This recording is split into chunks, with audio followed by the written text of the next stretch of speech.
A record producer or music producer is a music-creating project's overall supervisor whose responsibilities can involve a range of creative and technical leadership roles. Typically, the job involves hands-on oversight of recording sessions, ensuring artists deliver acceptable and quality performances, supervising the technical engineering of the recording, and coordinating the production team and process. The producer's involvement in a musical project can vary in depth and scope. Sometimes in popular genres, the producer may create the recording's entire sound and structure. However, in classical music recording, for example, the producer serves as more of a liaison between the conductor and the engineering team.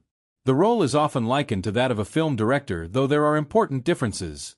It is distinct from the role of an executive producer, who is mostly involved in the recording project on an administrative level, and from the audio engineer who operates the recording technology.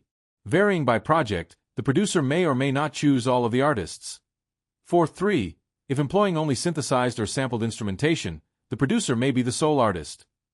3. Conversely, some artists do their own production. 3. Some producers are their own engineers. 5. Operating the technology across the project: pre-production, recording, mixing, and mastering. Record producers' precursors were A&R men, who likewise could blend entrepreneurial, creative, and technical roles, too, but often exercised scant creative influence, as record production still focused, into the 1950s, on simply improving the record's sonic match to the artist's own live performance. Advances in recording technology, especially the 1940s advent of tape recording, which Les Paul promptly innovated further to develop multi-track recording, and the 1950s rise of electronic instruments, turned record production into a specialty. In popular music, then, producers like George Martin, Phil Spector, and Brian Eno led its evolution into its present use of elaborate techniques and unrealistic sounds, creating songs impossible to originate live. After the 1980s, production's move from analog to digital further expanded possibilities. By now, DAWs or digital audio workstations, like Logic Pro, Pro Tools, and Studio One, turn an ordinary computer into a production console. 9-10. Whereby a solitary novice can become a skilled producer in a thrifty home studio. In the 2010s, efforts began to increase the prevalence of producers and engineers who are women, heavily outnumbered by men and prominently accoladed only in classical music. As a broad project, the creation of a popular music recording may be split across 3 specialists: the executive producer, who oversees business partnerships and financing; the vocal producer or vocal arranger, who aids vocal performance via expert critique and coaching of vocal technique; and the record producer or music producer, who, often called simply the producer, directs the overall creative process of recording the song in its final mix. The producer's roles can include gathering ideas, composing music, choosing session musicians, proposing changes to song arrangements, coaching the performers, controlling sessions, supervising the audio mixing, and, in some cases, supervising the audio mastering. A producer may give creative control to the artists themselves, taking a supervisory or advisory role instead. As to qualifying for a Grammy nomination, the Recording Academy defines a producer: the person who has overall creative and technical control of the entire recording project and the individual recording sessions that are part of that project. He or she is present in the recording studio or at the location recording and works directly with the artist and engineer. The producer makes creative and aesthetic decisions that realize both the artist's and label's goals in the creation of musical content. Other duties include, but are not limited to, keeping budgets and schedules, adhering to deadlines, hiring musicians, singers, studios, and engineers, overseeing other staffing needs, and editing classical projects. The producer often selects and collaborates with a mixing engineer, who focuses on the especially technological aspects of the recording process, namely, operating the electronic equipment and blending the raw, recorded tracks of the chosen performances, whether vocal or instrumental, into a mix, either stereo or surround sound. Then a mastering engineer further adjusts this recording for distribution on the chosen media. A producer may work on only 1 or 2 songs or on an artist's entire album, helping develop the album's overall vision. The record producers may also take on the role of executive producer, managing the budget, schedules, contracts, and negotiations. Artists and repertoires. In the 1880s, the record industry began by simply having the artist perform at a phonograph.